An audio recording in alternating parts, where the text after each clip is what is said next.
Hey, good morning. Welcome to the Grove Church. I'm Charlie, lead pastor here. If you don't know, if you're new, man, we're really glad that you're here. And we're going to start our series, continue our series here in just a second. But before this happens, we don't do this very often. We don't talk typically a whole lot about kind of whatever's going on out in the world, political stuff. We don't talk about that a whole lot because that stuff is so divisive and unnecessarily so, I think, a lot of times. And the gospel, the need that people have for Jesus Christ, that's plenty of controversy a lot of times. But what's happened over the last couple of days is not controversial. Racism is not controversial. It's evil. Amen. It is evil and ridiculous and has no place in our world. And we as God's people must stand and look at that and call evil, evil. And if there's any hesitancy I have to talking about this, it's not in calling evil evil. It's just that I don't like drawing any more attention to these idiots than have already been drawn to them. People like this, they feed off of fear, anger, and publicity. And I would love the next time something like this happens, I'm not in charge of such things. I'd love the next time some idiots decide they want to do this, that no counter-protesters show up and no media shows up, and it could just be a bunch of idiots yelling at each other in the park. But that won't happen. It won't happen. And so it's important for us. It's important for us to call evil evil. And at the same time, you just peruse social media, and you just see, and I just sense this, people trying to figure out how to process all of this. And there's a couple of things when things like this come up that I feel it's important as God's people for us to remind each other of. And there's a couple of ways to kind of process this, depending on your side of the political spectrum, that I would consider unhelpful. One is to say, well, I don't agree with what they're doing, but there wouldn't be people like that doing this if it weren't for this over here. No. This is irrelevant. This is evil and this is irrelevant. There is no excuse, no justification. There's nothing that happened over here that even makes this even remotely understandable. It's just evil. Okay? And on the other side, we don't look and say, you see these evil people? You know who they voted for? They voted for this guy. And you know who else voted for this guy? These people. So no. These people are evil. And the fact that they share one trait in common is irrelevant. It does not matter who they voted for because they are evil people that voted for your candidate. And we are not going to participate in the politics of divisiveness by associating the most evil people who agree with us on two things. It's like, well, these evil people agree with you on these two things, so therefore you're evil like them. We're just not going to play that game. We're not going to play that game. We are God's people. We will not. I've said this before, that our political system, it feeds off of our fear and anger. And they want us to be divided because the more divided we are, the more money we will send them and the more power we will give them, and we will not play that game. We are God's people, and we, as Jesus said, we are called to be peacemakers. He says, blessed are the peacemakers, and we are not going to participate in this culture of division. We will not.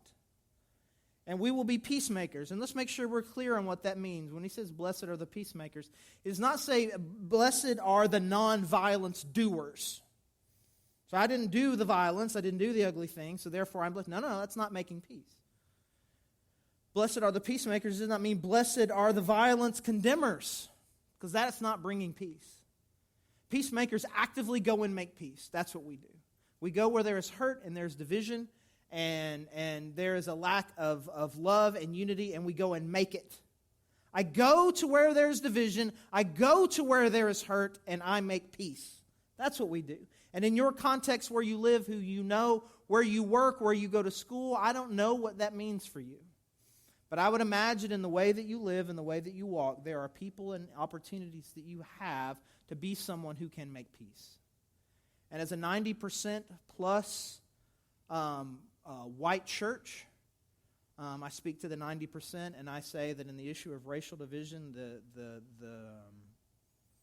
the burden falls primarily to you. Because as white people, we have been the ones who have benefited the most from a system that has been unjust. And we can churn ourselves up all day and say, well, it was my grandfather that did it, and I didn't do it. Well, it's not about blame. It's about peacemaking. It's about bringing justice and hope and life and grace and peace to people in a world that needs it. And again, I don't know what it looks like for your individual situation, but wherever you are and wherever God has placed you, I encourage you to look in the face of a world that is full of division and anger and hate and bring hope and peace and life through the gospel of Jesus Christ to it. That is who God has called us to be. So when these things happen, we will not let the world win. We will let the hope and message of the gospel and the mission that God has called us to, we will let that win. Let me pray for us. God, I thank you. I thank you for the awesome people that you have placed in here. I thank you for the unity that we have. God, just how I know how diverse our political opinions here are, our different approaches to life, different races, different economic backgrounds, all sorts of things. But God, I pray for even more. God, I pray that there would be more unity through diversity here in our church. And God, I pray that we individually and collectively would be known as a group of people who are peacemakers, and that we will bring unity and hope and life to people who are disadvantaged, who have been hurt. And God, that we would take a message of hope and life and peace to a world that is desperate for it. And we love you, God. And it's in your Son's name that we pray. Amen. All right, we will now transition awkwardly to our series. We've been looking at some minor characters. And today we're looking at a woman named Hannah, and it's in 1 Samuel chapter 1. You can go ahead and turn there. And, in this we're going to see a woman praying for something, a woman praying for something over some time. And it reminds me, we have a lot of new people here at the church all the time. I need to catch up. I feel like we should hand out to new people like a little cheat sheet card of like ongoing stories that we always talk about that you don't know. Like, okay, Charlie's family always rides roller coasters. Okay, we know that. He makes his kids ride roller coasters. He takes his crying kids on a roller coaster. We got that. Write that down. They have three kids, all daughters, right? The youngest one, Layla, she's starting kindergarten.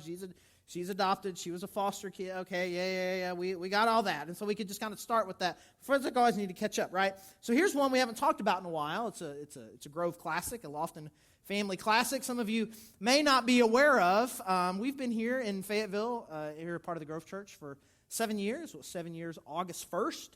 And something that you may not know is that in Cabot, where we lived, we still own that house. We still own the house in Cabot, and it has been an awful story. And we've, at different times, people laughed first service too, and it's like, it's not funny. I'm gonna cut somebody. Peace. So we tried to sell it, and it wouldn't, and so we moved here and lived in an apartment for several months, and finally after a few months, this guy moved into it. He was going to rent it, and once his job got more stable, he was going to buy it. He lived there for about a year and a half, didn't buy it, and ended up moving back to Louisiana, so we put it back on the market. It didn't sell then. This family said, hey, we're building a house nearby. Can we live there just for a few months? And then as we know we're about to move, you can show it with our stuff still in there. Like, great. So we did that, and then we put it on the market again near the end of their time, and again, no one bought it. And so then this guy moved in, and he wanted to rent it and had some financial things. It was like, man, we're going to want to buy it in a year.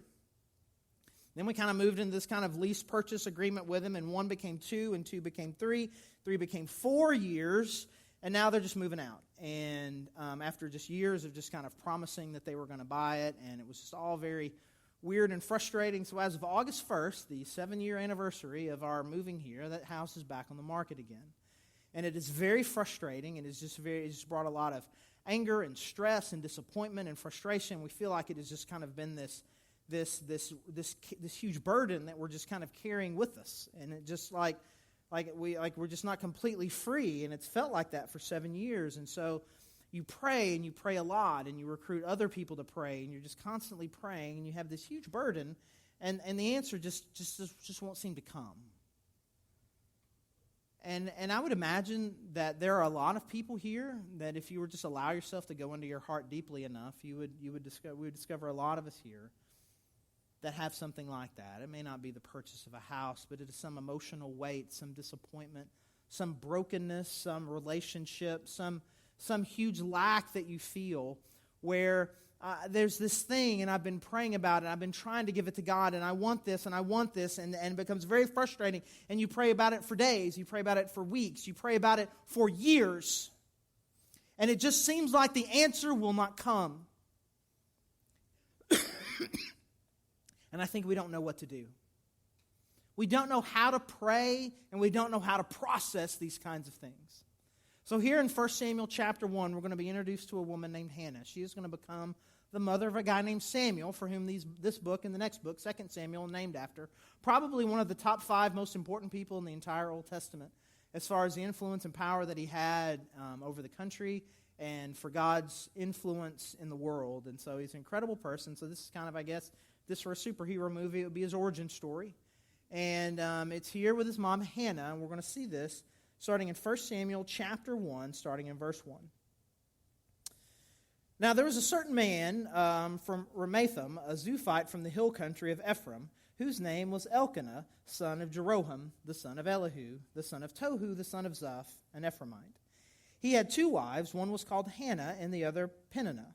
Peninnah had children, but Hannah had none.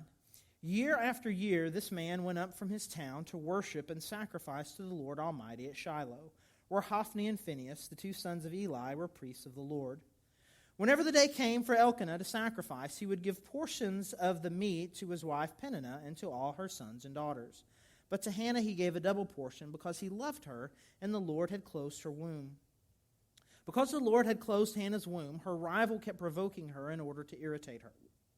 This went on year after year. Whenever Hannah went up to the house of the Lord, her rival provoked her till she wept and would not eat. Her husband Elkanah would say to her, Hannah, why are you weeping? Why don't you eat? Why are you downhearted? Don't I mean more to you than 10 sons? Let's just pause here for a second, because this is important. This comes up every now and then. People just kind of wondering things about the Bible, having questions or criticizing the Bible. They'll ask, why does the Bible seem to approve of polygamy, having more than one wife? Why does the Bible not just say that it's wrong? And I'm like, well, you may be right in saying that it never says, hey, polygamy is just wrong, but it is described a lot, and every time it's described, it goes horribly wrong. It's terrible, it's awful, it wrecks the family, and so while there may not be a verse that says polygamy is wrong, the Bible is full of polygamy is wrong. It wrecked Abraham, it wrecked Jacob, it wrecked this guy, it destroyed the kingdom of Israel through David and through his son Solomon. It's awful in every way. So it is a very simple answer. I mean, this is a terrible story, and this guy, to use the word of the day, this guy's an idiot. I mean, he's the villain of this story so far. I mean, I feel bad for both of these women. One of these women has kids but is not loved, and one is loved and has no kids, and they're both heartbroken. And in the middle, we've got this idiot who married both of them and is going to his wife who is barren and saying, aren't I better than kids? Why are you so sad? Why are you crying? Oh, your other wife is being so rude to her. And you're saying, well, if I give her 2 portions of meat, it'll be fine. Idiot. So do not tell me that the Bible does not condemn polygamy. It's just a little more nuanced than most of us are ready for. So we got this awful story here. This woman is not only barren, but she has to deal with this competition from this other woman who is now taunting her. And apparently, the husband, realizing that he is in a terrible situation that he created himself, he can't do anything about it. And so obviously this woman, Hannah, is incredibly heartbroken. All right? Oh, we were where he said something stupid. Don't I mean more to you than 10 sons? Once, when they had finished eating and drinking in Shiloh, Hannah stood up. Now Eli the priest was sitting on his chair by the doorpost of the Lord's house. In her deep anguish, Hannah prayed to the Lord, weeping bitterly. And she made a vow, saying, Lord Almighty, if you will only look on your servant's misery and remember me, and not forget your servant, but give her a son, then I will give him to the Lord for all the days of his life, and no razor will ever be used on his head. As she kept on praying to the Lord, Eli observed her mouth. Hannah was praying in her heart, and her lips were moving, but her voice was not heard. Eli thought she was drunk and said to her, how long are you going to stay drunk? Put away your wine. Is that not the worst pastor ever? Oh, my word. Here's our promise to you. We're a good church, we're good people. Here's what I promise you. You ever go back there in the response time and you are praying, no one at the Grove will ever accuse you of drunkenness. That's our money-back guarantee right there. Oh, man. Anyways. So she said, "Not so, my lord," Hannah replied. "I am a woman who is deeply troubled. I have not been drinking wine or beer. I was pouring out my soul to the Lord. Do not take your servant for a wicked woman. I've been praying here out of my great anguish and grief." Eli answered, "Go in peace, and may the God of Israel grant you what you have asked of him." She said, "May your servant find favor in your eyes." Then she went her way and ate something, and her face was no longer downcast. Early the next morning they arose and worshipped before the Lord, and then went back to their homecoming at Ramah. Elkanah made love to his wife Hannah, and the Lord remembered her. So in the course of time, Hannah became pregnant and gave birth to a son. She named him Samuel, saying, "Because I asked the Lord for him." So we have the story again, these two women and this one man, and Hannah, she doesn't have a child, and there's this phrase in there that's kind of hard to wrestle with a little bit, where it says that she doesn't have any kids, but it describes that as the Lord closing her womb, that God was actively preventing her from having children, that he was involved in it, and that's a hard thing. And as we try to process the unansweredness of prayers or these long-term burdens that we have, there is this sense in which, man, it just feels like, man, God could be doing something about this, but he's not. And sometimes it feels like, and in this instance it seems like it is, that God is preventing the thing. Like, why would he do that? Why would a good God prevent the thing? And we have to kind of process and wrestle with that. And we see Hannah doing that.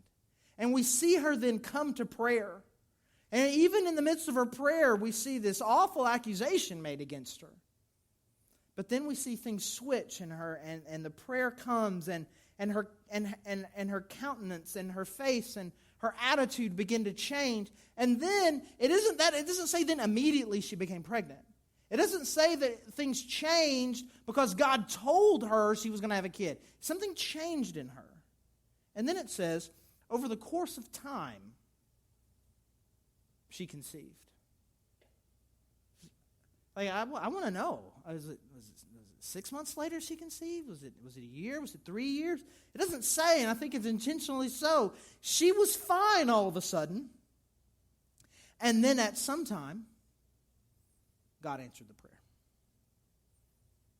So this is a powerful story. It's a powerful story of a real woman and a real awful situation pouring out her heart to the Lord. And I think that we have a lot to learn. So let's just learn just a little bit about kind of the way that she approached this with God, the way she approached her prayers. And the first thing is this: Hannah's prayers were powerful.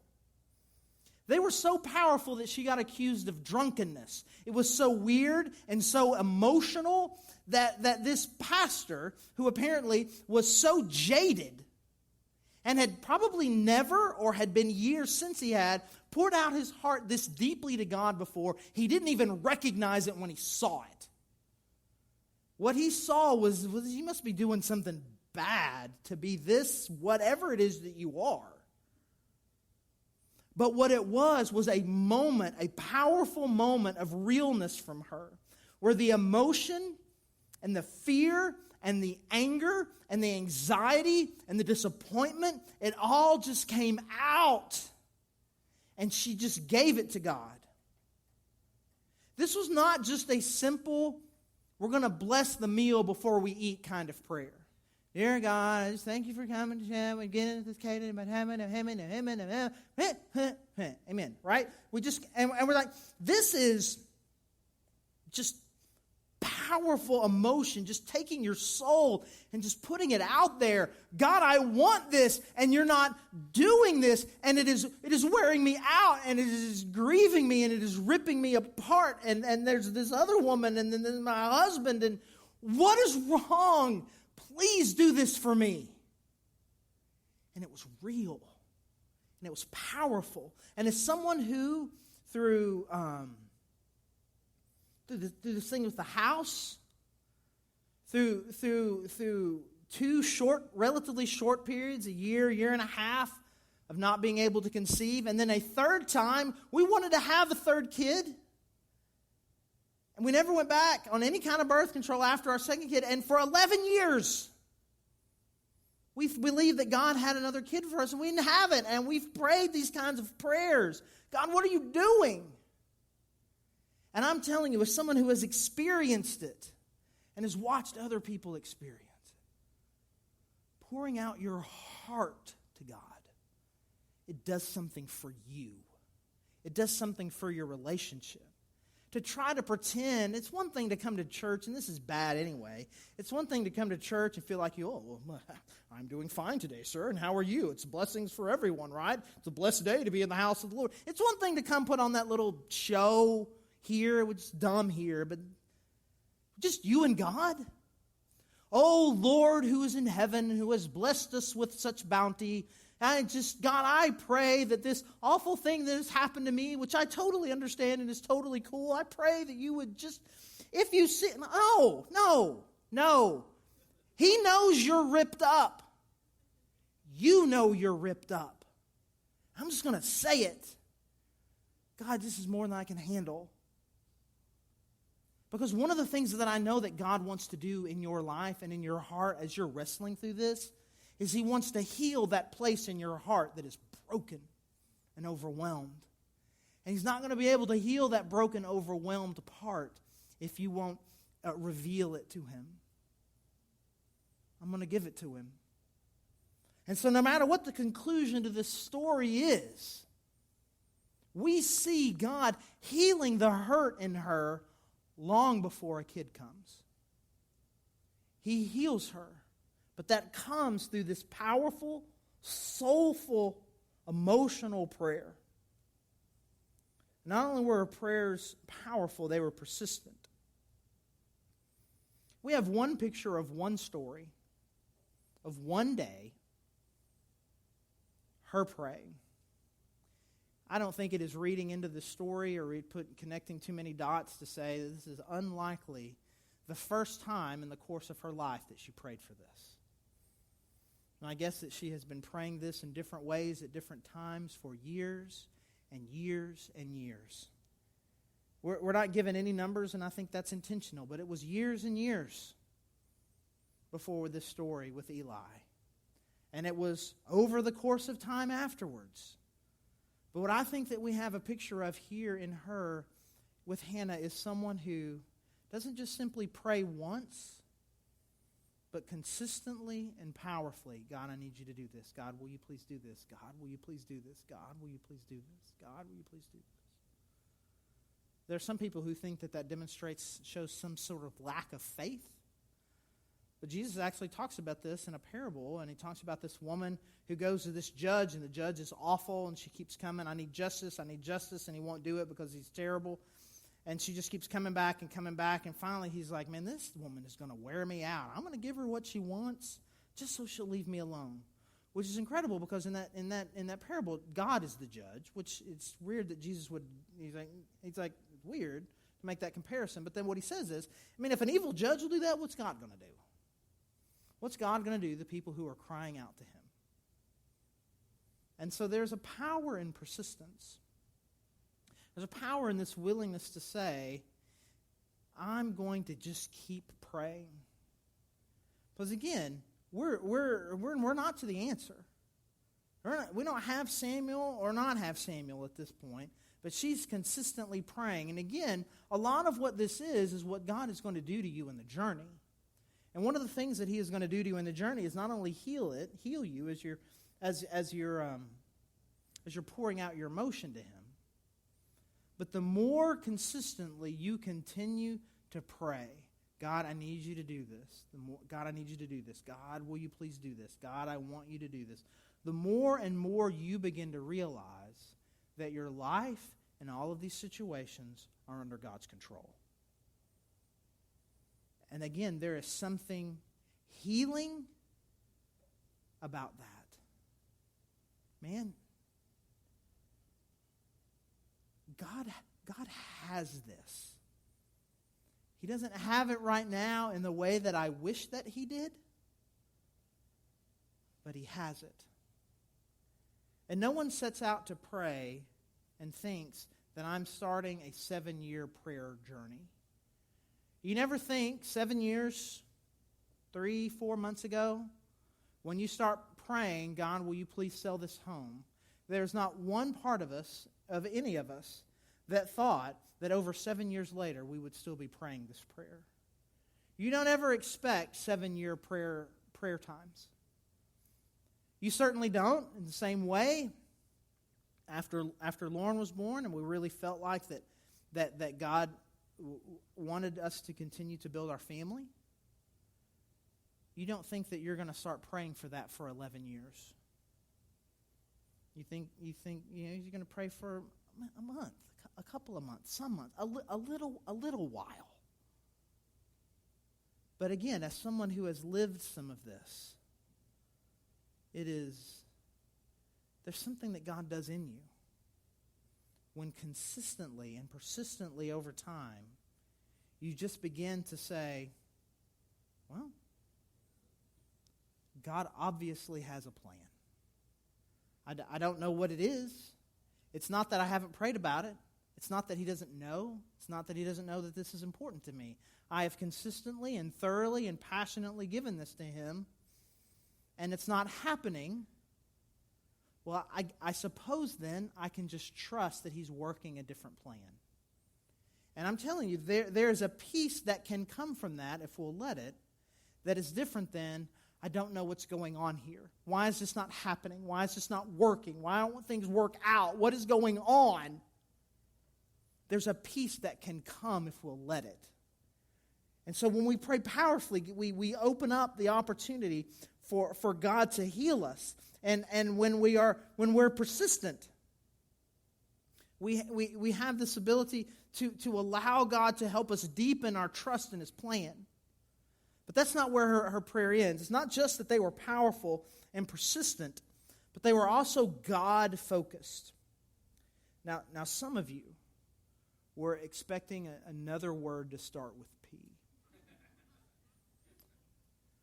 We don't do that here. So, ever. So, just no. Sorry. It's God-focused. So she pours out this prayer, and she looks at God and says, God, if you will grant this request for me, I will give him to you. I will let him be yours. Which I think should lead us to the questions, can you make these kinds of deals and bargains with God? Can you bargain with him? Like, oh, well, God, well, if you'll do this, then I'll do this. Which I'm just going to straight up say, no, you can't do that. Because if it were true that you could, how many lottery winners would we have here in the Lord's house today? Right? I'm not going to make you raise your hand, but there are some of you who have prayed over a lottery ticket, and in the process of your cheap, insincere, ridiculous prayer, you made a promise to God that you were never going to keep. Right? God, I won't just give 10%, I'll give 20%. Think of what we could do. Think of how missions will change. Okay, if you're going to make a deal with God, make this deal with God. I'll give all of it to you. Yeah, your heart has been exposed. That's not what she was doing. That's not what she was doing. She's like, God, I'll give him completely to you. And we see that because it's actually what she did. That's actually what she did. She gave him fully to God. She only raised him for a little while. This priest Eli raised him. She only raised him till he was weaned, which was a little bit longer then than it is now. She gave him fully to God. Basically, her prayer was, this is what I want, but really I want what you want. And it says that over the course of time, God answered this prayer. But here's the thing. There are lots of people, and there are some people here in this room who have prayed this exact prayer and not gotten Hannah's answer. Because sometimes a God-focused prayer's answer is, God, if you'll give me this child, I will give him to you. And sometimes God answers is, I don't want him, I want you. and I know this isn't what you want, and I know that this is breaking your heart, and I know that this feels like a huge hole in your heart, but I need to do something different with that hole in your heart, and I want you to fill it with me, and I want you to be the answer to the prayer. I don't want Samuel, I want you. And I want you to be a beacon of hope and life to people who are in your situation. And I want you to be someone who can bring love and care and hope to people. That's what I want from you. And that's not the answer that we want, but sometimes it's the answer that God gives. Because God very often is weaving stories we can't even put our minds around. I've referenced these two stories, a 7-year prayer for a house and an 11-year prayer. These two things collided at one point. Right at the time we moved here, we felt like that God was calling us to adopt through foster care. But we couldn't start the process because we lived in an apartment. So it delayed us starting until we moved into a rent house several months later in the spring of 2011. At the same time in the spring of 2011, we started the process of becoming foster parents. And at the same time in the spring of 2011, two people on the other side of Northwest Arkansas were making a bad decision to have a kid that they couldn't keep. And God is weaving this story so that at just the right time, when we finally became foster parents, that this child that He had created to place into our home would be placed into our home. And if our house had sold when we wanted it to, the kid that God had wanted to place in our home would not have been able to get there. And so it becomes obvious to me on the backside, God, you're obviously working a plan that I didn't even know about, and I thank God for that. But here's the thing. That explains why He didn't sell the house the first time. It doesn't explain why He didn't sell it the second time. It doesn't explain why He didn't sell it the third time. It doesn't explain what's about to happen or is happening right now in the fourth time. I literally don't know. But I do know that I have persistently and powerfully prayed about this. I do know that God is in control. And I know that hindsight with God is always 20/20. And I don't know when I'll have the final answer to what thing that God was trying to do. Maybe it was just simply the refining in the sermon illustrations. I don't know. But I know that He is building and deepening us as a family through the course of these 7 years, those 11 years. And He wants to do the same thing in you. So I know we're all come here with different kinds of burdens. And I just encourage you during our response time. I say this, there's people on our prayer team that would love to pray with you. You need to go pray with them.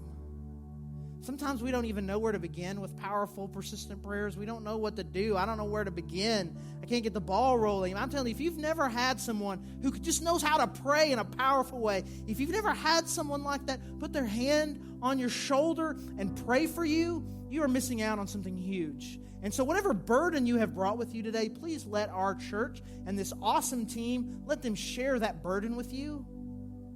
And give your heart to the Lord back there in the prayer tent. There's prayer candles and the cross. There's people there that will absolutely pray with you. Let's give these things to God. Let's watch God heal us, draw us closer to Him, and answer us in ways that we could never expect, but in a way that show the faithfulness of